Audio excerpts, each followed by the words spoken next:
Theorems आहेत त्यांचा use करायचा आहेत. ते थेरम म्हणजे section formula for internal division as well as external division.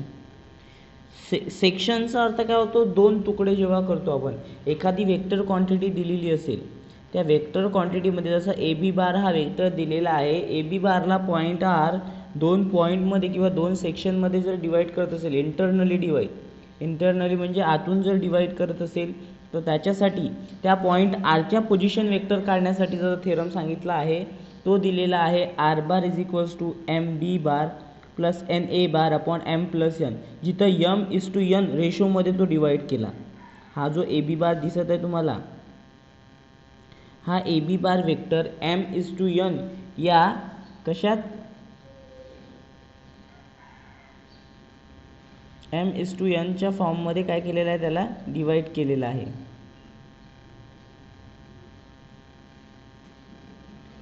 M is to एनमध्ये divide केल्यावर आपल्याला तो फाइंड आउट करता येतो युजिंग दिस थेरम. थेरमचं नाव आहे इंटरनल डिव्हिजन. इंटरनल डिव्हिजन जर विचारलं तर प्लस साईन करायचं, एक्सटर्नल डिव्हिजन जर विचारलं तर मायनस साईन करायचं. याच थेरममध्ये section formula for internal division दिलेला असताना let A position vector A bar and B position vector B bar be any two points in the space and R position vector R bar be a point on the segment AB dividing it internally in the ratio m is to n, then r bar is equals to mb bar plus na bar upon m plus n. Proof दिलेला आहे की कसा proof करायचा, position vector दिलेला आहे, position वेक्टरवरून त्याचे coordinate सुद्धा find out करता येते. आणि m इज टू n हा त्यांचा रेशो आहे की ज्या रेशोमध्ये त्याला डिवाइड केलेला आहे आपण, तो रेशो दिलेला आहे. त्या रेशोमध्ये जेव्हा डिवाइड करत असेल तेव्हा तो आपण त्या आर पॉईंटचे पोझिशन वेक्टर फाइंड आउट करू शकतो इंटरनल डिव्हिजनमध्ये. एक्सटर्नल डिव्हिजनमध्ये सुद्धा आपण त्याचे पॉईंट फाइंड आउट करू शकतो. फक्त एक्सटर्नल डिव्हिजनमध्ये हा जो फॉर्म्युला आहे तो फक्त मायनस होऊन जाईल, दुसरं काही होणार नाही. जसं इथं पॉझिटिव्ह दिलेलं आहे ना, तिथं निगेटिव्ह घ्यावं लागेल आपल्याला, एम बी बार मायनस एन ए bar upon m minus n external division जर असलं तर. इंटरनल डिव्हिजनमध्ये फक्त काय करावं लागेल, ॲड करावं लागेल. तर हा थेरमचा यूज करायचा आहे. त्याच्यानंतर mid point formula. Mid point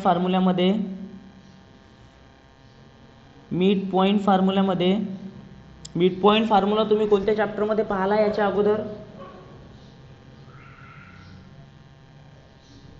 10th मध्ये पाहिला आहे ना, तोच फॉर्म्युला आहे, काहीच चेंज नाही आहे, फक्त इथं वेक्टरच्या फॉर्ममध्ये डिनोट करायचं आहे. मिड पॉईंट फॉर्म्युला काय होतो आपला, जर एखादी लाईन असली त्या लाईनला मिड पॉईंट काय करतो, दोन इक्वल पार्टमध्ये डिवाईड करतो. आपण काय केलं होतं, समजा ए प्लस बी अपॉन 2 असं घेतलं होतं जर ते दोन पॉईंट दिलेले असेल तर. मिड पॉईंट जेव्हा काढत होतो आपण कोऑर्डिनेशन जॉमेट्रीमध्ये, तसंच इथं सुद्धा मिड पॉईंट फॉर्म्युला एका सेगमेंटचा विचारलेला आहे. जर मिड पॉईंट असेल तर r bar is equals to A bar plus B bar upon 2. सरळ दोन वेक्टर पोझिशन वेक्टर दिलेले असेल आणि त्यांचा मिड पॉईंट जर विचारलेला असेल तर तो फाइंड आउट करण्यासाठी हा फॉर्म्युला विचारायचा. मिड पॉईंट फॉर्म्युला खूप इझी आहे, याचासुद्धा यूज करायचा आहे. सेक्शन फॉर्म्युला वरते थेरम दिलेला आहे इंटरनल डिव्हिजनचा 5th नंबरचा थेरम. 6th नंबरचा थेरम जो दिलेला आहे तो एक्सटर्नल डिव्हिजनचा दिलेला आहे. आपल्याला इंटरनल आणि एक्सटर्नल दोन्हीही डिव्हिजनचा यूज करून सॉल्व करता येतो.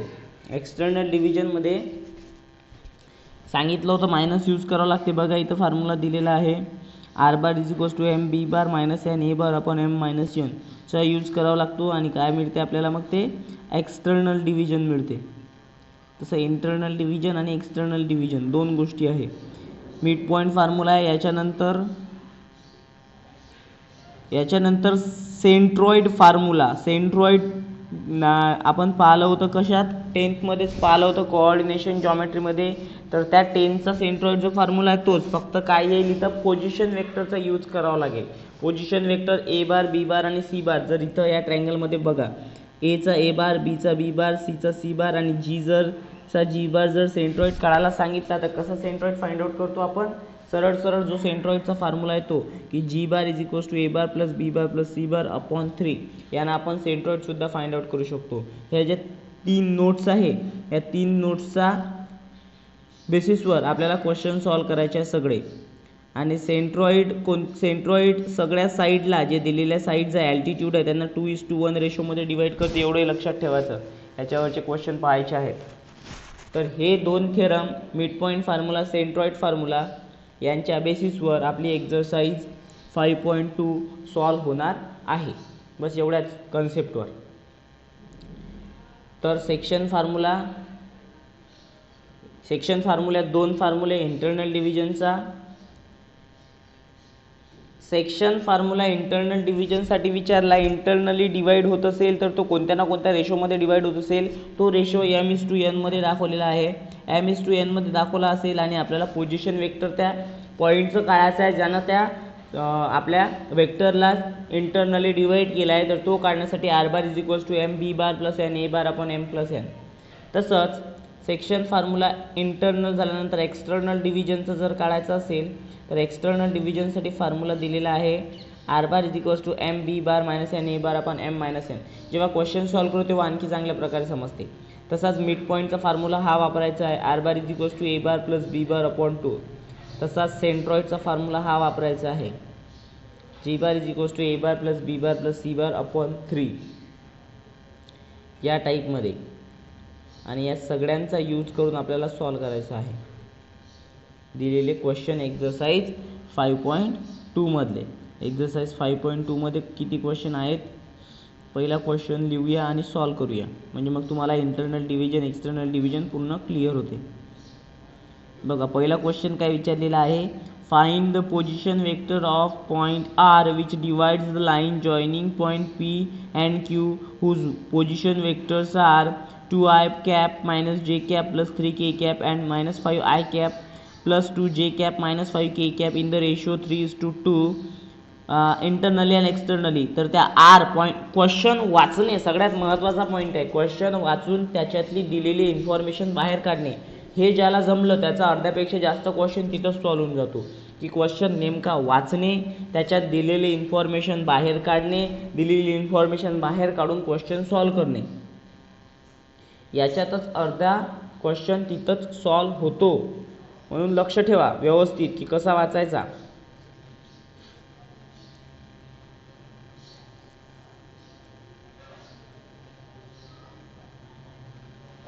बघा एक्झरसाइज 5.1 झाली होती. आता एक्झरसाइज 5.2 मधला क्वेश्चन नंबर 1. पॉइंट एक वेक्टर आहे पी क्यू वेक्टर. त्या पी क्यू वेक्टरवर एक आर पॉईंट आहे. आर पॉईंट त्या पी क्यू वेक्टरला 3:2 रेशोमध्ये डिवाइड करत आहे. 3:2 रेशोमध्ये डिवाइड करत असताना आरचं पोझिशन वेक्टर आपल्याला फाइंड आउट करायला सांगितला. पीचा पोझिशन वेक्टर आणि क्यूचा पोझिशन वेक्टर दिलेला आहे. तर ह्या सगळ्या इन्फॉर्मेशन आपल्याला दिलेल्या आहे क्वेश्चनमध्ये. इंटरनली डिवाइड जर करत असेल काय रेशो असेल, एक्सटर्नल डिवाइड करत असेल तर काय रेशो असेल, दोनही काढायला सांगितलं.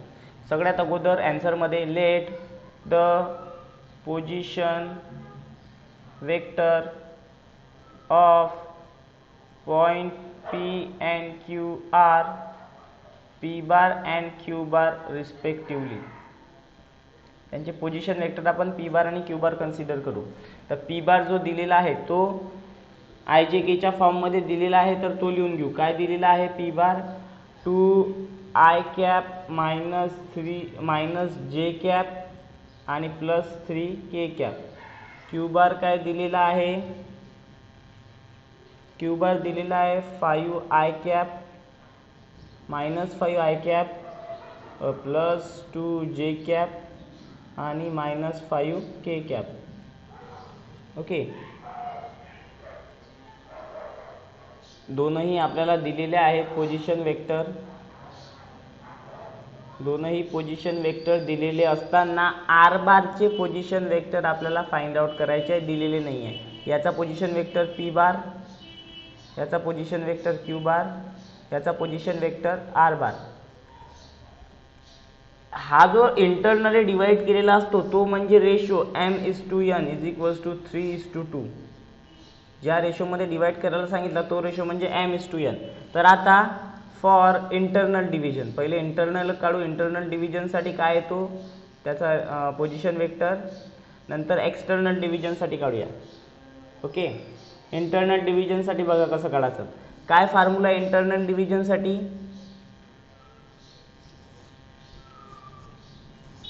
R bar is equals to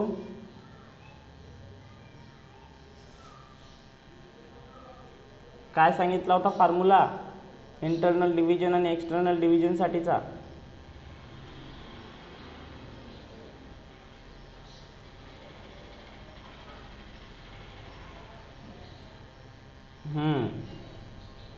internal डिव्हिजनसाठी M B bar plus N A bar. तर एम पी बार जर एम घेतला तर त्याच्यासोबत क्यू घ्यायचा, एन घेतला त्याच्यासोबत पी घ्यायचा.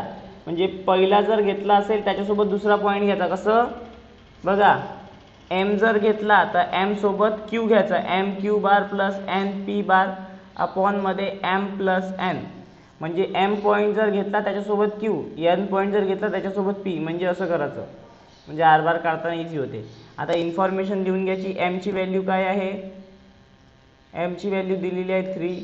क्यू बार काय दिलेला आहे? -5i cap plus 2j cap -5k cap plus एनची व्हॅल्यू 2.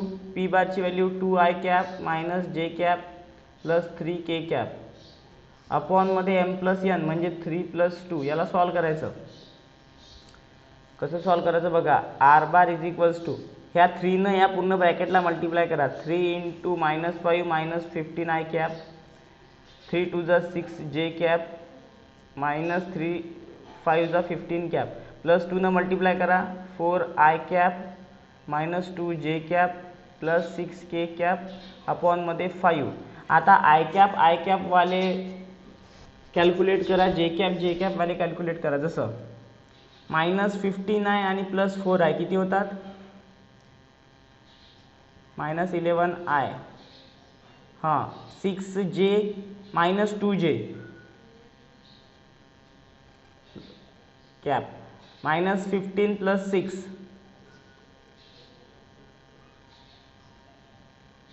के अपॉन मध्ये 5. हा 1/5 बाहेर काढू शकतो. 1/5 -11i cap plus 4j cap -9k cap. हा 5 डिवाइड आहे ना, तर 1 मल्टिप्लायला 5 डिवाइडला 1/5 बाहेर. सगळ्यांना डिवाइड आहे ना तो. तर हा झाला आरचा पोझिशन वेक्टर. कोणाचा पोझिशन वेक्टर झाला? आरचा पोझिशन वेक्टर इंटरनल डिव्हिजनसाठी. आता एक्सटर्नल डिव्हिजनसाठी जर विचारलं असेल तर एक्सटर्नल डिव्हिजनसाठी पण काढू शकतो आपण. इंटरनल डिव्हिजनचं समजलं का?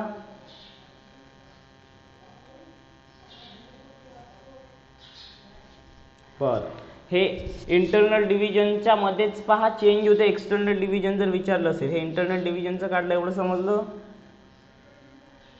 बस एक्सटर्नल डिव्हिजन जर विचारलं असेल तर काय करायचं?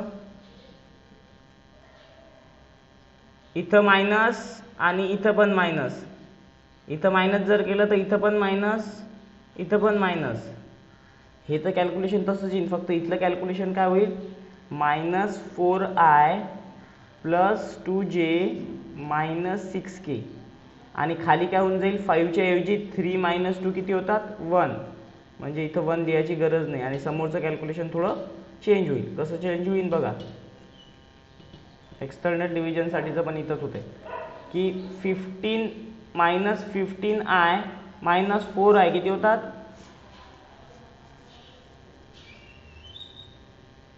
6j प्लस 2j -15 - 6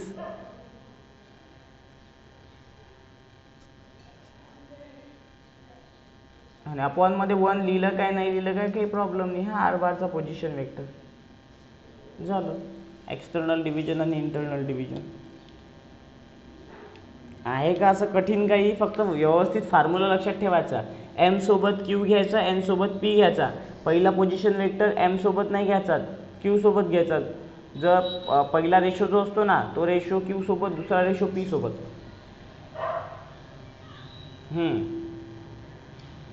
असा आहे हा पहिला क्वेश्चन. एकदम इझी आहे, काहीच डिफिकल्ट नाही आहे. फक्त व्यवस्थित समजून घ्यायचा आहे इंटरनल डिव्हिजन. तुम्ही थेरम नंबर 5 थेरम नंबर 6 दोन्हीही लिहून घ्याल, कारण की विचारल्या जाऊ शकतात ते, कारण की इम्पॉर्टंट आहे दोन्ही पण.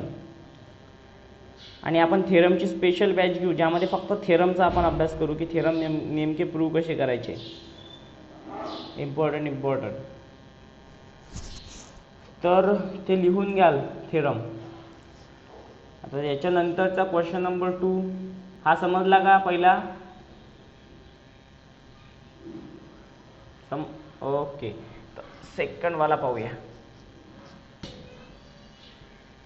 सांगा बरं सेकंड क्वेश्चन काय आहे?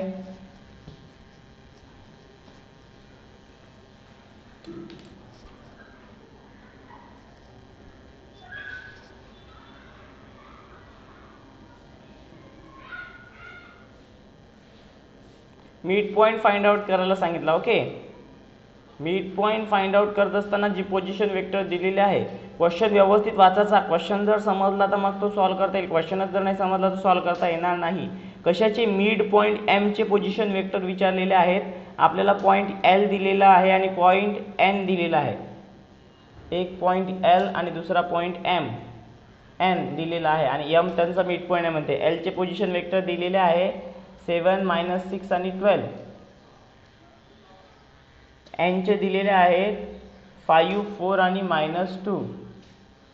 ओके, हे पोझिशन वेक्टर दिलेले असताना एम पॉइंट एम हा मिड पॉइंट असताना त्याचे आपल्याला पोझिशन वेक्टर फाइंड आउट करायला सांगितले. ओके, तर करूया मग सॉल्व. हा बघा, हा एक एल पॉइंट आहे, हा एक एन पॉइंट आहे आणि हा मिड पॉइंट एम आहे. या मिड पॉइंट एमचे आपल्याला पोझिशन वेक्टर विचारलेले आहेत. एल पॉइंट आणि एन पॉइंट दिलेले असताना द पोझिशन मध्ये position vector of point L M and N are l bar m bar and n bar respectively. त्यांचे आपण पोझिशन वेक्टर कन्सिडर करू. आता यांना पोझिशन वेक्टरच्या फॉर्ममध्ये कन्वर्ट करू, आयजेकेच्या फॉर्ममध्ये. L bar is equals to 7 I bar I cap -6 जे कॅप प्लस 12 के कॅप. एम बार काढायचा आहे. एन बार दिलेला आहे 5 आय कॅप प्लस 4 जे कॅप -2 के कॅप. एम बार जो दिलेला आहे तो फाइंड आउट करायचा आहे. तर मिड पॉइंट फॉर्म्युलानुसार सरळ सरळ by using mid point formula. काय म्हणतो mid point formula? M bar is equals to l bar plus n bar upon मध्ये 2. बरोबर आहे, असंच आहे ना mid point formula. L bar plus n bar upon मध्ये 2. जे एल एन पॉइंट दिले होते त्यांचे पोझिशन वेक्टर तयार केले. पोझिशन वेक्टरला सॉल्व्ह करायचं आहे म्हणून आता पोझिशन वेक्टरला सॉल्व्ह करूया. हां, काय म्हणणं आहे?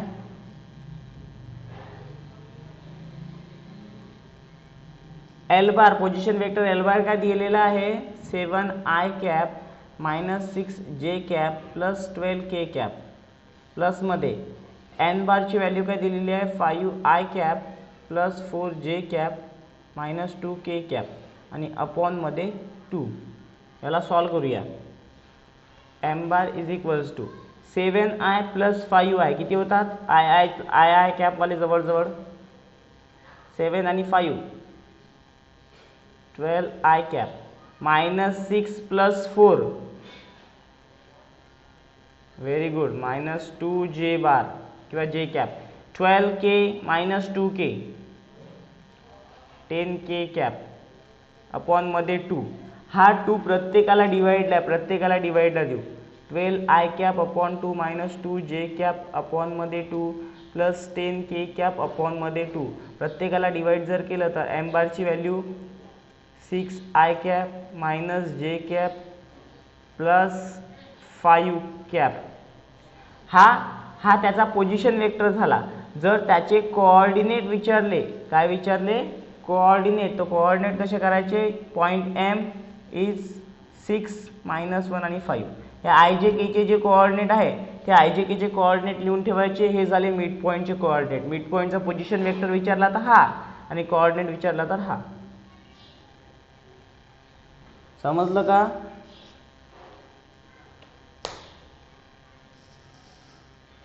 अरे समजा की नाही समजा?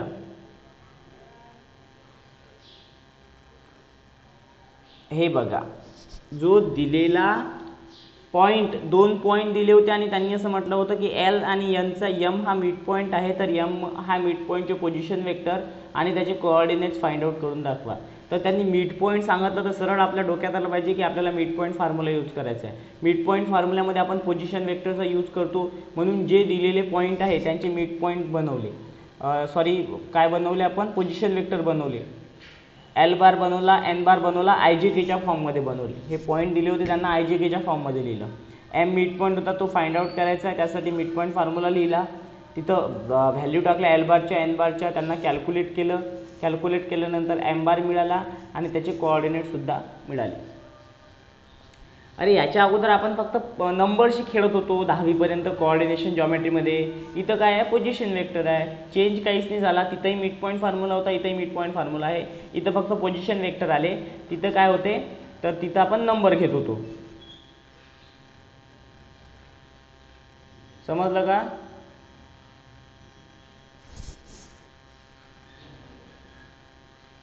तर हा सेकंड वाला झाला. आता थर्ड वाला पाहूया. सांगा बरं थर्ड वाला क्वेश्चन काय म्हणते. तर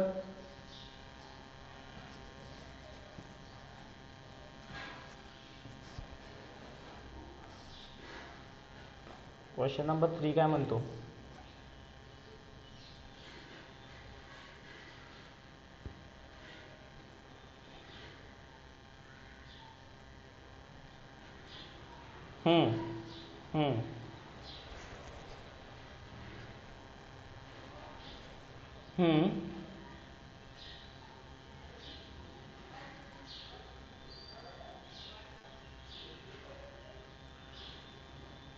ओके, कोलिनियर सांगितलेलं आहे. तर त्यांनी विचारलं की कोलिनियर दिलेले असताना the ratio in which C divides the line segment A बी.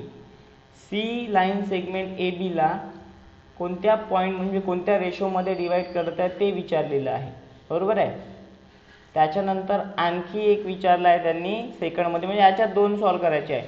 एक सॉल्व करायचा आहे सीचा रेशो फाइंड आउट करायचा आहे की कोणत्या रेशोमध्ये डिवाइड करत आहे, आणि दुसरा विचारलेला आहे पी आणि क्यूच्या व्हॅल्यू विचारलेले आहे. तर तीनही पॉईंट जे दिलेले आहेत, पॉईंट ए दिलेला आहे 3,0, पी. पॉईंट बी दिलेला आहे -1, क्यू, 3. सी दिलेला आहे -3,3,0 आणि सॉल्व करायला सांगितलं. ओके, तर सगळ्यात अगोदर काय करून घ्यायचं, यांचे पोझिशन वेक्टर कन्सिडर करून घ्यायचे. कारण की आपण जेव्हा केव्हा सॉल्व केलेला आहे तेव्हा पोझिशन वेक्टरचाच यूज केलेला आहे. तर late the position vector of the point capital A, capital B and capital C are A bar, B bar and C bar respectively. Respectively शब्द का लिहावा लागतो. रिस्पेक्टिवलीचा अर्थ A चा A बार आहे, B चा B बार आहे आणि C चा C बार आहे पोझिशन वेक्टर. तर यांना आता पोझिशन वेक्टरच्या फॉर्ममध्ये लिहून घेऊ. A बारला 3i cap plus 0j cap plus pk cap. B बारला पण लिहून घेऊ -i cap plus qj cap plus 3k cap. C ला पण लिहून घेऊ -3i cap plus 3j cap plus 0k cap. काय केलं आपण, फक्त त्यांना आय जे केच्या फॉर्ममध्ये लिहिलं. ओके, आता आपल्याला फाइंड आउट करायला सांगितला रेशो, की कोणत्या रेशोमध्ये ते डिवाइड करत आहे. तर रेशो कसा फाइंड आउट करायचा, तर रेशो फाइंड आउट करण्यासाठी हा ए पॉईंट, हा बी पॉईंट आणि हा सी पॉईंट. रेशो m:n आपण डिनोट करतो. याचा पोझिशन वेक्टर माहिती आहे, याचा पोझिशन वेक्टर माहिती आहे, याचा पोझिशन वेक्टर माहिती आहे, फक्त रेशो माहिती नाही आहे. तर इंटरनल डिव्हिजन किंवा एक्सटर्नल डिव्हिजनचा वापर करून आपण त्यांचा रेशो फाइंड आउट करू शकतो. त्यांनी असं म्हटलेलं आहे की तीनही पॉईंट कोलिनियर आहे. कोलिनियर असल्यानंतर कोलिनियरची काय प्रॉपर्टी पाहिली होती आपण मागच्या एक्झरसाइजमध्ये 5.1 मध्ये. कोलिनियर केव्हा असतात, व्हेरी गुड, रेशो प्रपोर्शनमध्ये असते. आणखी त्यांच्यामध्ये स्केलर क्वांटिटी बिलॉंग करते ना, तेव्हाच आपण त्यांना प्रपोर्शन म्हणतो. हां, नॉन झिरो स्केलर क्वांटिटी त्यांच्यामध्ये बिलॉंग करते आणि त्यांचं रिलेशन दाखवते काही ना काही, ज्या वेक्टर क्वांटिटी आपण घेतलेल्या आहे त्या वेक्टर क्वांटिटीजचं. तर ते रिलेशनचा यूज करून आपल्याला याला सॉल्व करायचं आहे. तर नेमकं कसं, तर जेव्हा नोट्स म्हटलं ना मी तुम्हाला, नोट्स बाहेर आहे, त्या 4 नोट्स दिल्या होत्या, त्यातले जे सेकंड नंबरची नोट आहे त्या सेकंड नंबरच्या नोटमध्ये सांगितलेलं आहे की नेमकं अशी सिच्युएशन जर आली तर काय करायचं. बघा, त्यांनी सांगितलेलं आहे सेकंड नंबरच्या पहिल्या नंबरच्या नोटमध्ये काय सांगितलेलं आहे, whenever the ratio in which point R divides the join in 2 points A and B is required, it is convenient to take the ratio k:1. जर तुम्हाला आर पॉईंट डिवाइड करत असलेला सांगितला तर सरळ सरळ इंटरनल डिव्हिजनसाठी आणि एक्सटर्नल डिव्हिजनसाठी काय घ्या म्हणते, रेशो k:1. परंतु आपल्या क्वेश्चनमध्ये ऑलरेडी काय दिलेलं आहे, ऑलरेडी के दिलेला आहे, के बार घेतले नाही ना, पण के बार घेतलेला आहे ना, तर आपण काय कन्सिडर करू, the point C divides the segment A B in the ratio λ:1. काय कन्सिडर करू, लॅम्बडा कन्सिडर करू शकता, अल्फा बीटा गॅमा काय करू शकता, के पण कन्सिडर करू शकता. परंतु इथं के टोपी वेक्टर के होता त्यामुळे के नाही घेतला. तसं त्यांनी के घ्या म्हटलेलं आहे, परंतु केचं कन्फ्युजन होईल त्यामुळे लॅम्बडा घेतला. तर आता इंटरनल डिव्हिजनचा फॉर्म्युला यूज करू, मग रेशो माहिती होईल आपल्याला. By using the formula for internal division. तर इंटरनल डिव्हिजनचा फॉर्म्युला काय होता आपला, की c bar is equals to M B bar plus N A bar upon M plus n. Ratio काय दिला आपण, λ:1, म्हणजे एमची व्हॅल्यू लॅम्बडा आणि एनची व्हॅल्यू 1. तर ठेवूया लॅम्बडा इंटू बी बारची व्हॅल्यू काय होती, -i QJ cap plus 3K cap. एनची व्हॅल्यू 1 प्लस 1 लिहिलं काय नाही लिहिलं काय काही प्रश्न नाही, कारण की 1 मल्टिप्लाय केलं तर तेच आहे, तरी लिहितो 1 इंटू ए बारची value 3i cap 0J plus PK cap upon मध्ये लॅम्बडा प्लस 1. आणि सी बारची व्हॅल्यू सुद्धा आहे, तर सी बारची व्हॅल्यू सुद्धा लिहू, -3i cap plus 3J cap. Okay, आता यांना सॉल्व करू. हा लॅम्बडा प्लस 1 इकडे कसं आहे खाली, इकडे गेल्यावर हां, तर -3i cap plus 3J cap into lambda plus 1. हा लॅम्बडा सुद्धा इथं मल्टिप्लाय आहे, -λI cap plus λQJ cap plus 3λK cap. 1 multiply केलं तर 3i cap plus PK cap. Okay, तर आय कॅपवाल्या जवळ घेऊ, के कॅपवाल्या जवळ घेऊ आणि यानं सुद्धा याला मल्टिप्लाय करू. लॅम्बडा प्लस 1 जर मल्टिप्लाय केलं -3ला तर -3 into lambda plus 1 I cap plus 3 into lambda plus 1 जे कॅप इज इक्वल्स टू इकडे -λI plus 3i plus λQJ जच्या तसं plus 3λK cap plus PK cap. काय केलं, सरळ सरळ आय कॅपवाले जवळ घेतले, जे कॅपवाला आणि के कॅपवाला, इकडे लॅम्बडा प्लस 1 मल्टिप्लाय करून टाकलं. आता याला सॉल्व करूया. एवढं समजलं का सांगा अगोदर.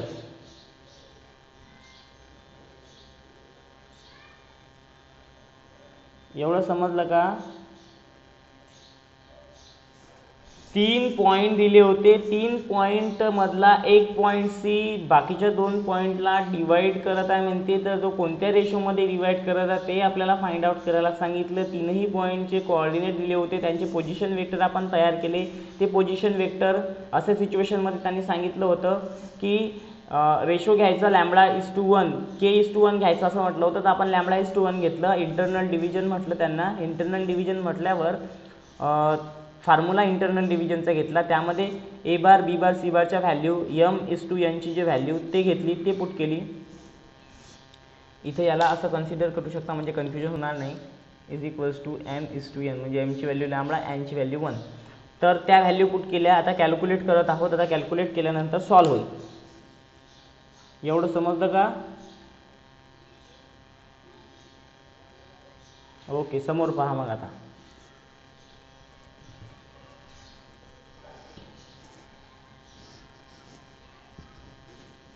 आता या -3ने याला मल्टिप्लाय करा, काय होईल? किंवा नाही केलं तरी काही प्रॉब्लेम नाही, नाही केलं तरी काही प्रॉब्लेम नाही. सरळ सरळ इथं काय करून घेऊ, -3 लॅम्बडा -3 आय, आणि केलं तरी काही प्रॉब्लेम नाही. 3 लॅम्बडा प्लस 3 जे बार जे कॅप. इकडे आय कॅप जर बाहेर काढला तर -3 lambda plus 3 I cap plus lambda Q जे कॅप, आणि इथून के कॅप जर बाहेर काढला तर 3 लॅम्बडा प्लस पी इंटू के कॅप. आता बाय इक्वॅलिटी ऑफ वेक्टर्सच्या इक्वॅलिटीचा जर यूज केला, हे आणि हे यांच्यामध्ये साइन इक्वॅलिटीच आहे. आय कॅपच्या कोएफिशियंट सोबत आय कॅपचा कोएफिशियंट सेम असेल. इथं आय कॅपचा कोएफिशियंट काय आहे, -λ + 3, आणि इथं काय आहे, -3 λ - 3. लॅम्बडा क्यू जेचा कोएफिशियंट काय आहे, सॉरी जे कॅपचा कोएफिशियंट लॅम्बडा क्यू आहे. इकडे जे कॅपचा कोएफिशियंट काय आहे, 3 लॅम्बडा प्लस 3 आहे. इकडे के कॅपचा कोएफिशियंट काय आहे, 3 लॅम्बडा प्लस पी आहे. इकडे काय आहे, काहीच नाही आहे, म्हणजे 0 आहे. आता कसं सॉल्व होईल, लॅम्बडावाले एका इकडे नंबर्स एका इकडे घेऊन जाऊ. ओके, काय झालं,